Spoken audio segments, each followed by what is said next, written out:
Alrighty, we're recording. Let's go live on Facebook.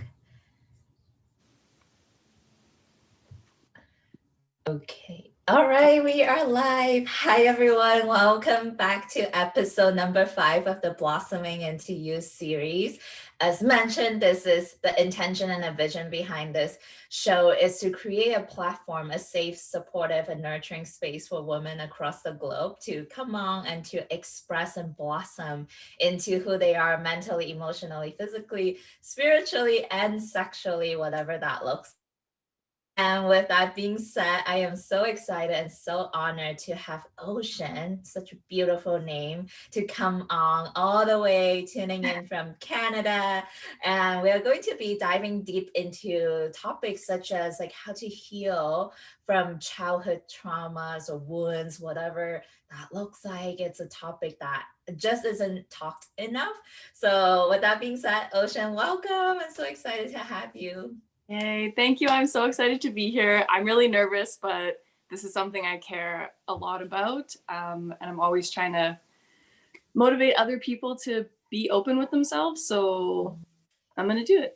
Yes, we talked about this before we went on camera. I just want to say to Ocean, and so far all of the guests that's been coming on here, like such tremendous acknowledgement to all of you. It takes courage, it takes boldness and vulnerability to be able to come on here in front of a live audience, and whoever will get to see this as well on YouTube, to open up and share your story, to share this intimate part of yourself that maybe no one knows about.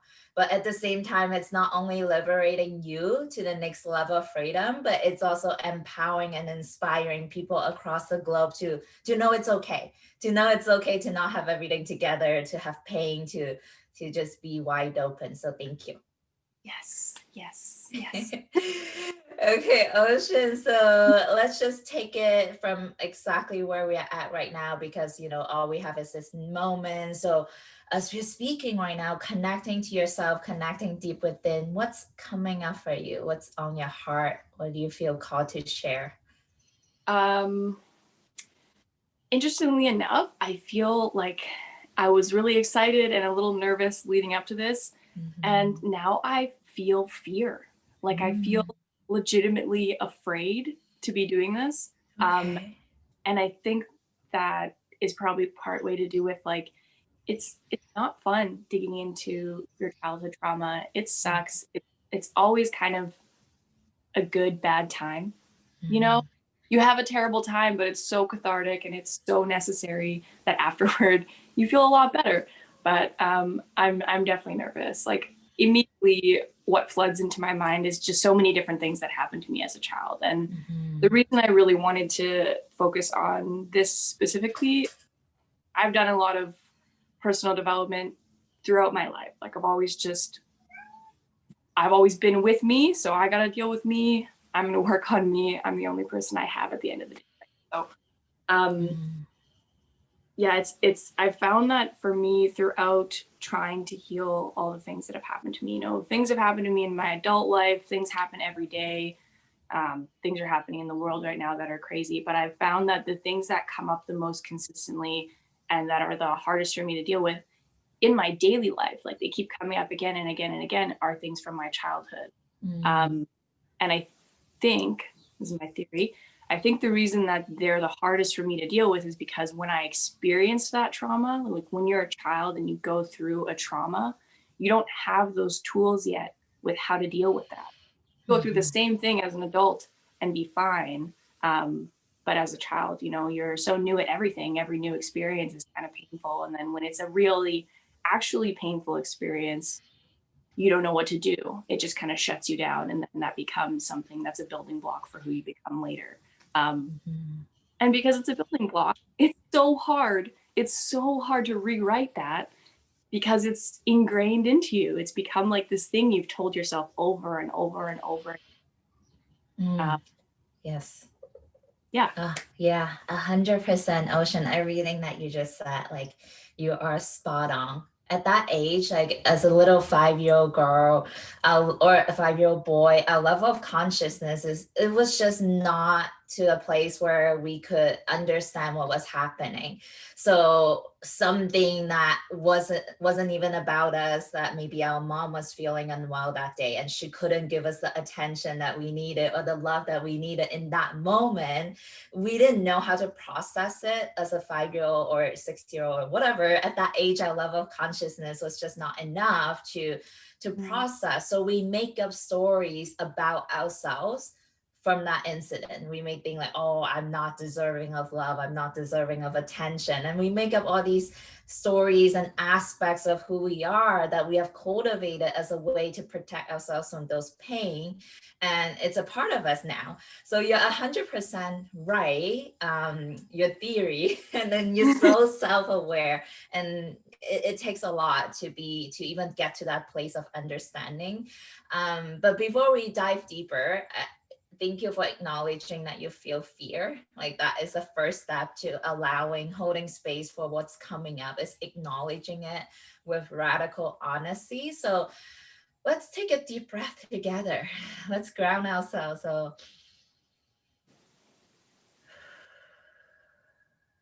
yeah, really like sitting with the fear. Where do you feel the fear coming up in your body? In my throat. It Mm, feels really shaky mm, in my throat and in my chest, okay. like it's vibrating. Yeah. Okay. So maybe like tightness, constriction around the throat areas and the chest. Okay. Do you know where that's coming from? That fear? um, it feels like it's my inner child telling me that they didn't have a voice, Mm, like that they weren't heard, or they never really got to be what they wanted to be. mhm. Ooh, God, that got me already. It's Yeah. why it's so emotional, because it's true. When you're a child and you go through so much that you really, no child should have to go through, like difficult stuff. Then you don't really get to be a kid, and I think that's why I'm kind of like, I don't want to say obsessed, but it is a little bit my obsession lately, just to really dive in and embrace like my inner child, and to be doing the fun things that I love all the time, or dressing really fun, like I'm wearing all yellow, like that's my insides. That's the color of my insides, and I want to represent that. And I shaved my head and dyed my hair. Like I'm doing all these things to honor little me, because that's what I wanted to do, and I wanted to be expressive and fun and full of love and full of joy. And that wasn't necessarily there wasn't necessarily space for me to do that in my situation. Mhm. Always have been the way that I am, and floating full of joy and love. Like you can ask people that know me, they'll vouch for me. Um, and I've always been, Yes.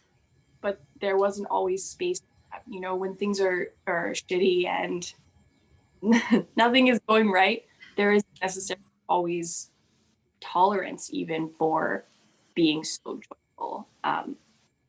And you just kind of shut up and sit there. Mm.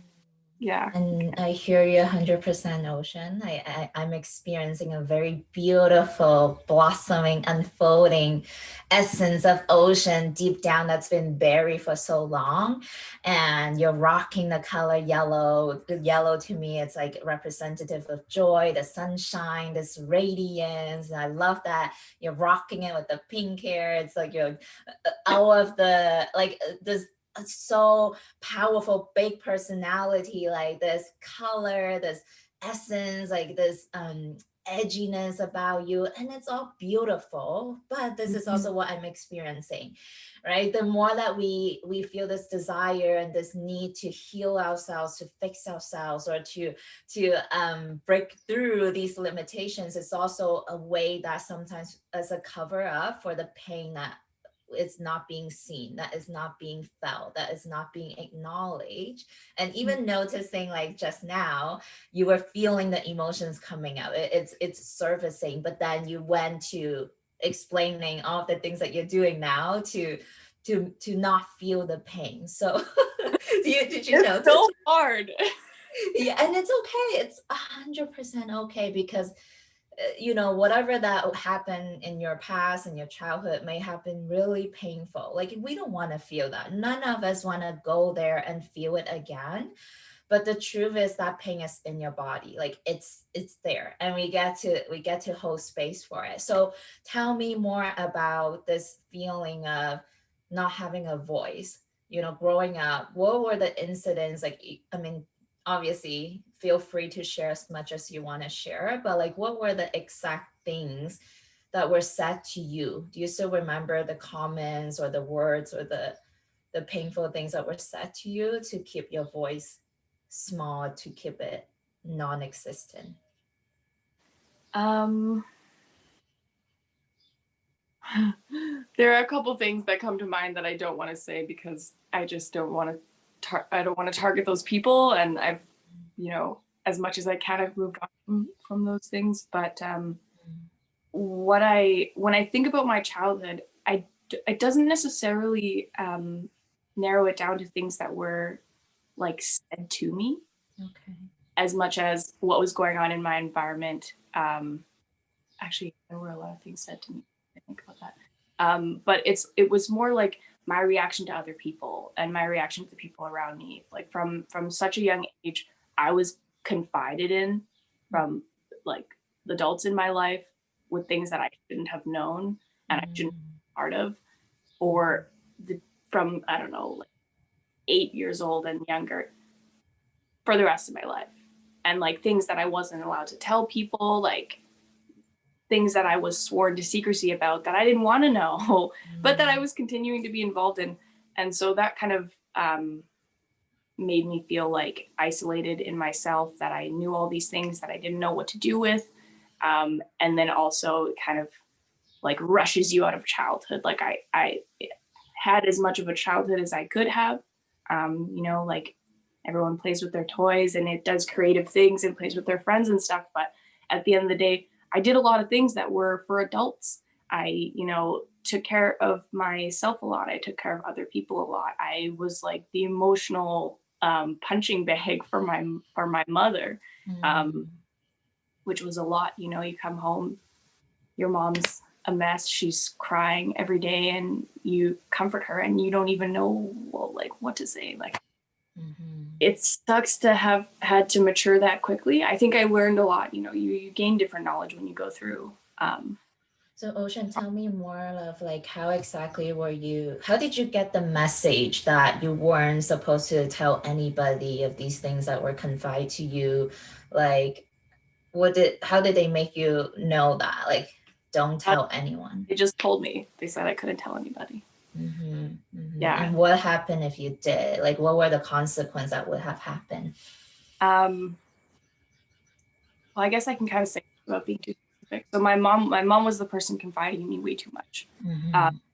Kind of like she treated me like a best friend when, like, I was a child, let me be a kid.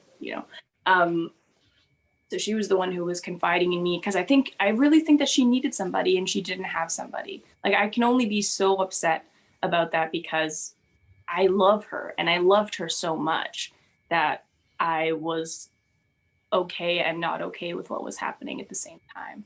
And the fact that she was confiding in me made me feel important, and like trusted, and like I was doing something good. But then there was all this like weird secrecy, and it made me really uncomfortable, like knowing all of these things. But then I also felt this like duty to uphold that secret for her because I didn't want other people to look badly upon her. Like, I loved her so much and I held her to such a high regard that I didn't want other people to think she was some way when I didn't feel that that was really true, even though I knew all of these things. I still, loved thing. Yeah, so in a way, growing up, you were not only a child, but you were also in a way was being a mom to your mom. And in some aspects, you had to be that mothering, nurturing presence for her. And at the same time, like, maybe that was your way of getting love from her. Maybe that's how you got acknowledgement or got a sense of like, I matter, I'm important when she comes to you, when she shared things with you. And also at the same time, like there were things that were too much for you to process. You didn't know how to process them at that young age, and you didn't have anyone to share that with, because if you were to express that to another person, then that would have jeopardized mom's love for you. Yeah. Yeah. I would say that that's accurate. And Mm. she was always so loving and always like really was so supportive of me. It was so confusing for me. I think I spent a lot of my childhood confused because there was these conflicting messages of follow your heart and I love you so much and you can accomplish anything. And then these other messages of, I hate my life. I wish I never had kids. This is the reason my life is a mess. I do this and this on the side. Like just so much garbage and then so much good. It was like if you mixed, pardon my language, but glitter and shit together. That was it. That was the product. And I was just looking for the glitter. Like that's all I wanted. But I couldn't get one without the other. There was no like space really held for just this pure moment of like joy with my mother figure and with my childhood. It was always, always tainted by this other thing. And it loomed over me. It loomed over me so much that we eventually had a falling out and I just couldn't talk to her for a couple of years because I came into my adulthood and I came into realizing what happened to me. Because I didn't realize as a child, you don't know how this is going to damage you, but it's taken me a lot to forgive her. And I really, really want to forgive her, but I don't know how to dig deeper than I have already. Like, that's why I'm here. Yeah. I need more tools. I recognize that I'm missing stuff. Yeah, and I hear you even like right now from the way that you're showing up emotionally. I've always felt your heart, right? Since when we first connect on Instagram, and like I experience you as this uber loving, unconditionally loving. You have the capacity to love your mom, to accept your mom in a way that is so unconditional, where even the way that you explain about her, like how she was, you hold her as such a loving light and so compassionate with her, which is 100% yes. I'm a yes for that. Like we get to love our parents, understand where they're coming from, but in the middle of that, what's happening is you've been abandoning yourself, right? The part of you that needed ocean, the same kind of love, the same kind of unconditional presence and acceptance, is the little girl in you that hasn't been receiving that, because we jump straight into wanting to forgive mom, wanting to understand where she's coming from, wanting to be compassionate, but we skip the middle part where you're being there right next to this little girl that just feels so confused, that feels so, is this love, is this punishment, like this mixed message. And that confused little girl is still in you, right? She feels scared, she feels confused, she feels lost. Yeah, that's true. So tears are coming up, which is beautiful. What was being stirred up inside of you? Um, it it just honestly makes me um, so profoundly sad to know that that's true. Mm. Like to feel that and recognize that that's true. Mhm. Um, because it's not what I ever wanted, you know. I always just wanted to be close, and that's what I want still. Um, and I just never anticipated it would be so hard. I just wish that it was easier, but everyone's dealt their things to learn lessons, and I'm here. I'm here to learn. But I just really wish that it had been easier. Yeah, yeah. And Ocean, tell me more about this desire to heal yourself, to release these childhood wounds. Like what's driving underneath of that desire? Um, I've just I've made a lot of um, realizations and progress lately. Mhm. 2020 was a huge catalyst for that. Obviously, they close your work, you got to stay home just with your own self, and then you kind of sit in your stuff and just absorb it. So, there were some really bad days and some really good days. Your Blossoming into You series was a huge help because, it helped me remember things I already knew and learn things that I was missing. So it was really amazing. So that's been a huge catalyst as well, because I thought to myself, well, if I could do that, like I can keep going. I can definitely work harder and push more and dig deeper. I'm just kind of on a mission now to do it, even if it sucks. Do it even if it sucks. Give yourself that much. Give yourself the energy you would have given to someone else. If your best friend was having an awful time, tell me you wouldn't lend them all the kindness that you had to give, right? Give that to yourself too, and that's what I'm trying to do. But it's hard because I've always been the giver more so than the receiver. I've always been the lender of the energy, the shoulder to cry on, and then I'm left with my own shoulders at the end of the day, and they're heavy, right? Yes. And here's the thing about massive givers, which I am one, right? I totally understand. And a lot of the times that can be also another way for us to avoid being with our own pain. It's like, so I can support you, I can give all my love to you and heal you and be your shoulder to cry on. So I don't have to look at my pain. So I don't have to be with this little girl in me that feels all the pain. So now you are brave, you are courageous and sitting in the fire, like you're literally sitting in the fire, feeling everything that comes up.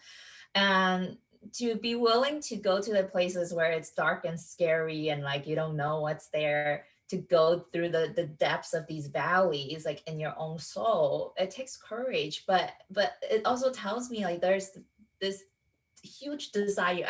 I still didn't hear that yet from you. Like what is getting you? I heard the catalyst, I heard what prompted you to go on this journey, but what is driving you? What do you feel like it's on the other side of this healing that you don't have right now? What are you trying to get to?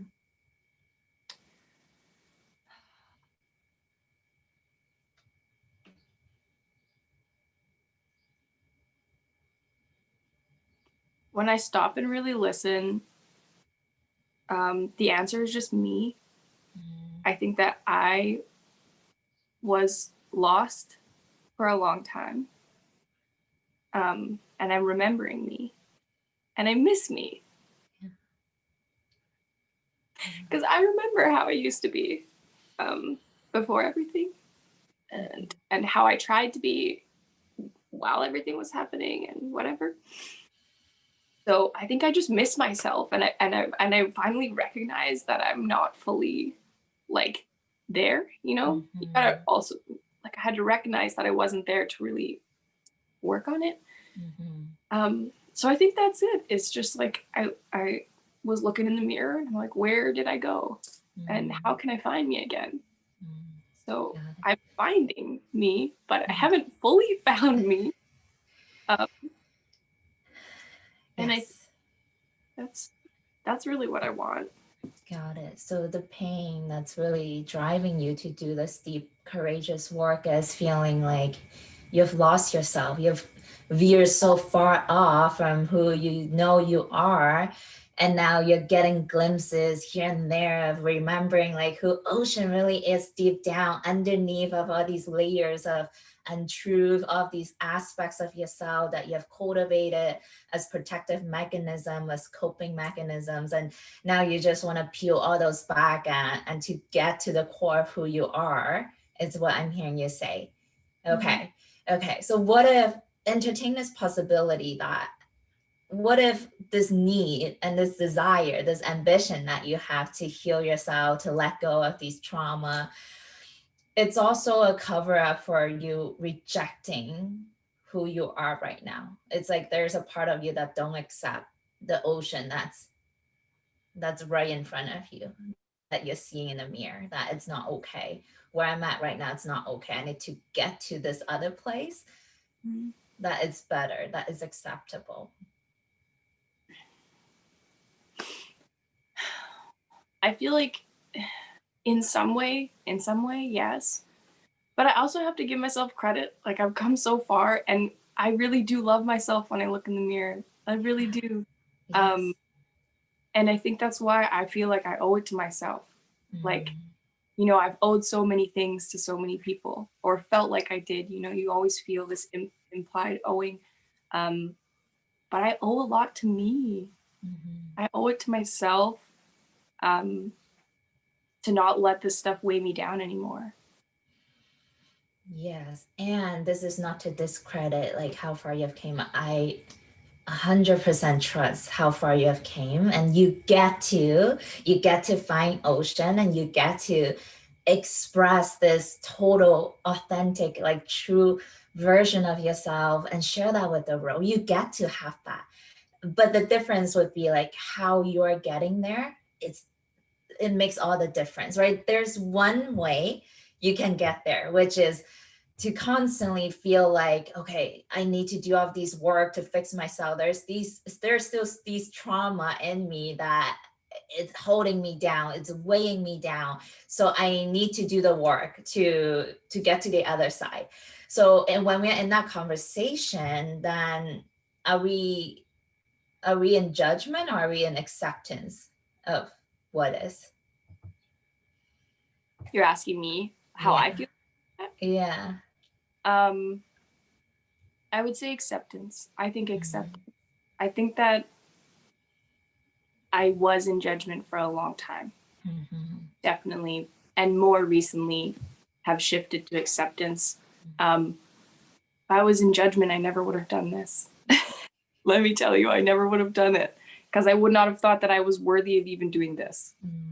I would not have thought that anyone would care what I had to say, or that I could make any kind of difference.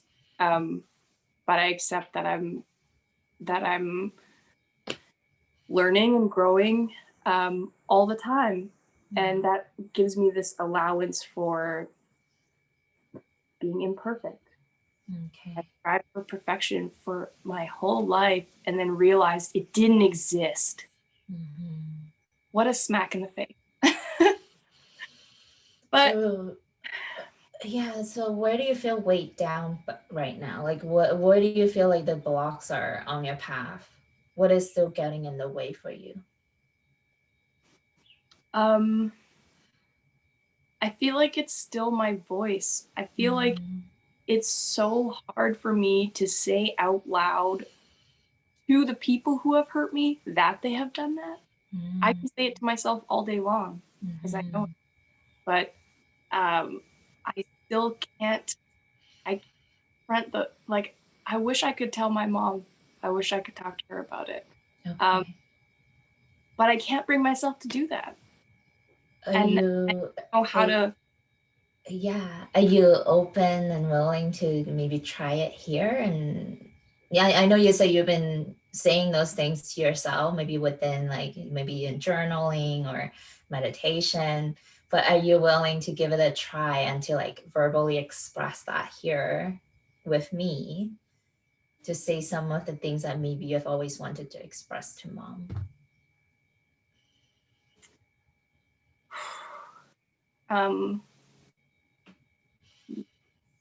Okay. Okay. So that's all I'm asking for, right? This openness, this willingness. So great. All right. So Ocean, connect back to this like tightness or sensation in your throat area. So the chest, so the pain that you feel of not having a voice. Really connect to that part of you. And if you can give me a description of this thing in your body, like if you can give it a color, what is the color of this thing, this block? red. Mm, okay, red. Is it like a bright red, dark red? It's like a brighter red, I think. Mm, okay. This bright red kind of substance, like in your chest, like throat area. If you can give it some type of substance, like texture, how would you describe it? Um, like lava. So maybe it's hot to the touch. Maybe it's a Yeah. little burning and slimy and thick and hard to move, maybe. moving really slowly and just like really blocking the flow. Okay, so this hot, slimy, red, bright red kind of substance, it's in your throat area, it's in your chest area, and it's been sitting there. It's been sitting there and it's been blocking your voice when you want to say something. Let's pretend like we can give this thing a voice now. It can finally speak to you. It wants to say something to you. What would it say to you? What would it say to me? Well, the first thing that comes to my mind is just the words, I am not to blame. Because I've wanted to yell that like from rooftops, you know, it's not my fault. I'm not to blame. I didn't do anything to deserve any of that. And I'm angry about it. I think that's why it's red. It's so angry. And that's so hard for me to sit with because that's so counter to how I, like, my natural state of being is not anger. So it feels so offensive being present there. Like, it feels so like it's constantly just like a wall I'm up against. And I never really allowed myself to express anger as a child. It would just be sadness instead. It wasn't really until my adult life that I even learned how to be angry. So I think that's probably part of it too, is I was angry as a child. I was really angry at what was happening, but I couldn't. So connect to the anger now. Where do you feel this anger in your body?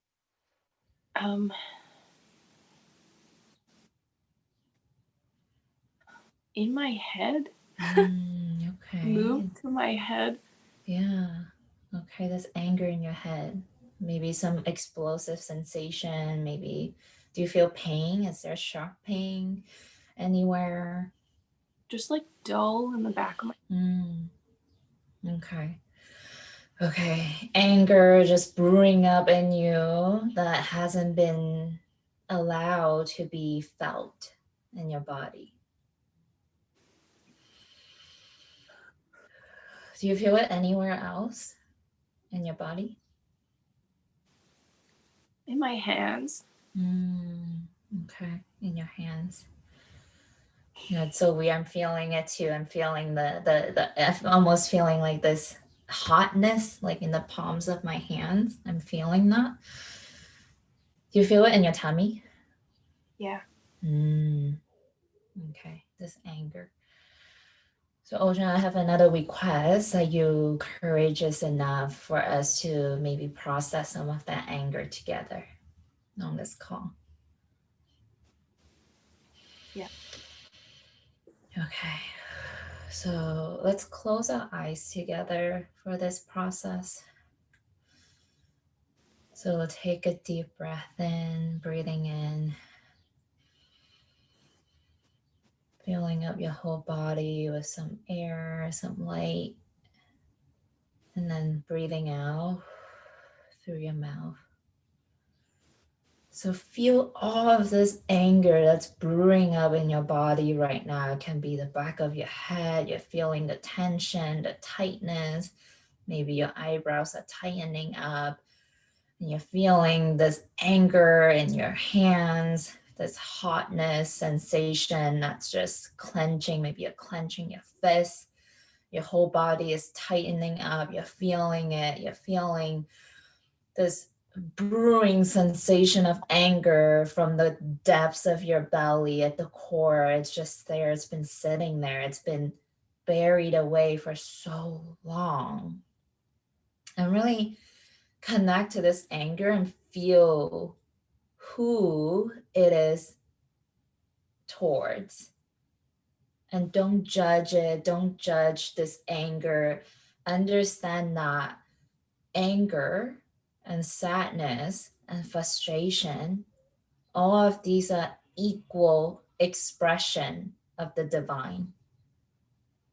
It's only our judgment of anger that makes it bad.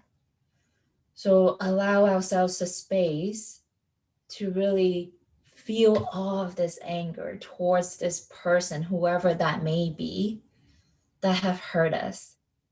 And this is not against their heart, it's not against their soul, but aspects of this person, personalities of this person that they have cultivated that you're so angry about. Maybe it's their lack of respect. Maybe it's their lack of respect for your boundaries. Maybe it's their unwillingness to be there for you. It's to hold you. Their lack of ability to love you the way you needed when you were younger. Feel all of this anger that you have towards this person, these aspects of this person. And now, Ocean, imagine I'm taking your hand, and together we are walking, opening a door, walking, and we see in front of us this beautiful, elegant, magnificent theater, like a Greek theater, some magnificent, beautiful, historic building in front of us. And I'm holding your hand, I'm walking you into this theater. And we open the door and see this red velvet rows and rows of chairs in front of us. This beautiful stage, empty stage. No one is here, it's just me and you. And we are walking down the stairs towards this beautiful, magnificent stage.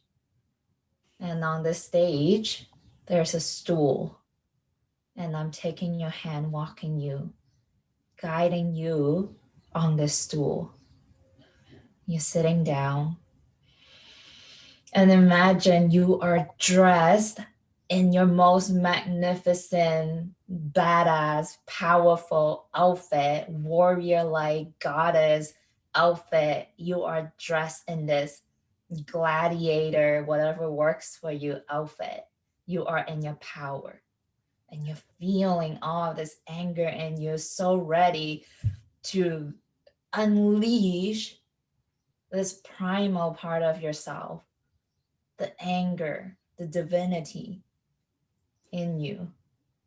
And let's bring to mind in front of you this person, the aspects of this person, not their heart, not their soul, but these essence. Think of it as these masks that they have put on that have hurt you so badly.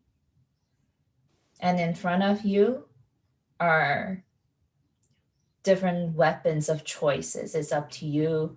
Doesn't whatever works for you, even if you just want to use your hands, you get to do whatever you want with these aspects of this person in front of you. Really allow yourself to unleash everything that you want to say this to this person, that you want to do to this person, the aspects of this person. Let yourself go. And you witness, experience the anger pulsating within your body, and you're releasing all of that until this person in front of you dissipate into a mist.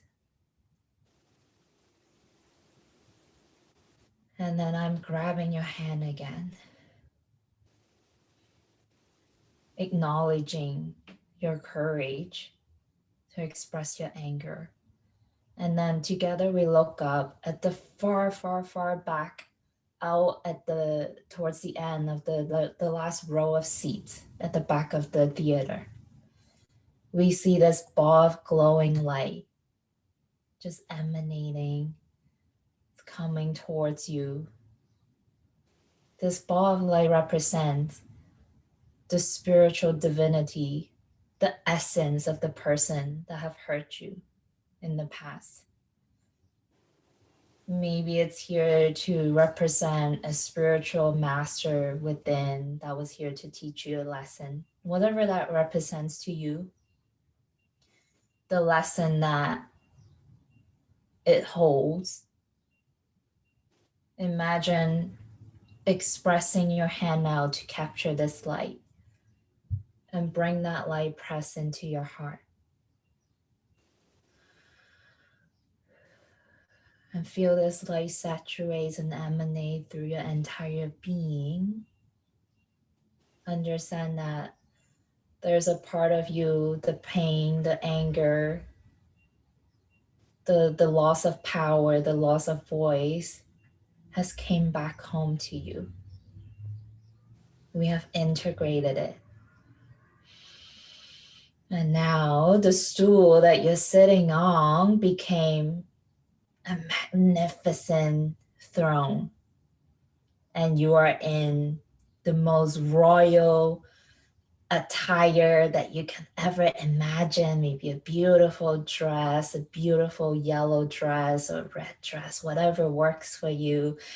And you're experiencing your power, this freeing sensation in your throat areas, like this expansion of space, this flowing. Now you're reclaiming your voice, reclaiming your power, reclaiming the essence, the joy, the outrageousness of ocean. Experience, feel all of that in your body. And again, I grab your hand, acknowledging all of the work that you have done. And together, we leave this theater, walking back up the stairs, closing the door behind us. And we go outside, experiencing the sun radiating on our skin. Taking a deep breath of fresh air in and letting it all out. Feeling back into this now moment, back to this, your body. And when you're ready, you can open your eyes.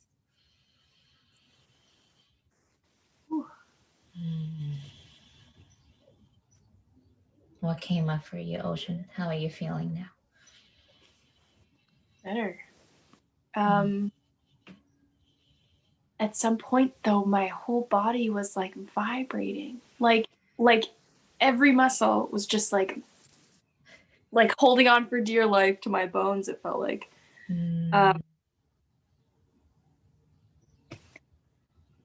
Yeah. I'm not even really sure what to say. That's okay. Right, take some time to really integrate. That was not easy. Like that was what we just did wasn't easy. So I'm acknowledging you for being so courageous. Like I cannot express that enough. It takes so much courage to not only be willing to feel the anger that's been in your body, but to be willing to do this in front of a live audience.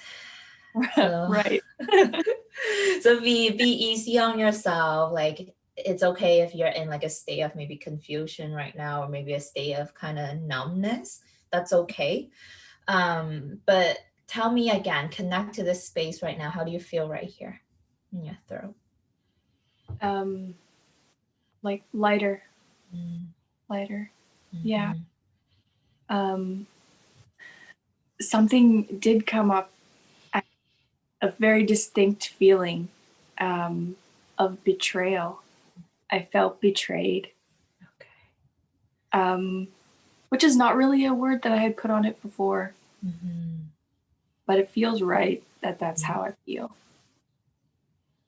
Yes. And that's so beautiful. That feeling of betrayal has been lodged somewhere in your body that was so buried deep within. But what we did together, we created an opening for that to come up. And the only way out is through, right? So now we held space for this feeling of betrayal and get curious. I would love to invite you to get curious about what this betrayal is with no judgment, with no like analyzing it, and just feel this feeling of betrayal and get to know it. Get to know this part of you that feels betrayed and ask herself, like, what do you want to say to me? And really listen to her. Yeah. Okay, I will. Okay. Whew. All right, Ocean, we are wrapping up. Thank you for again being courageous and doing this. Is there anything at all that you feel inspired to share with the audience or anyone that may be resonating with your story? What would you say to them? Um, that love is for everyone. It's not just for people who feel it's for them or feel they're worthy of it. Even if you don't feel that way, it is for you, it is for everyone. And you can go through, you know, the darkest of times and still you are deserving of that. So I think I just like to encourage people to find you, get to know you, really embrace loving you. Um, collect your energy back to yourself and give yourself some of that because you deserve it. And I don't care if you don't feel like you deserve it, you do. So just give yourself that. It was hard for me to do, but it's worth it.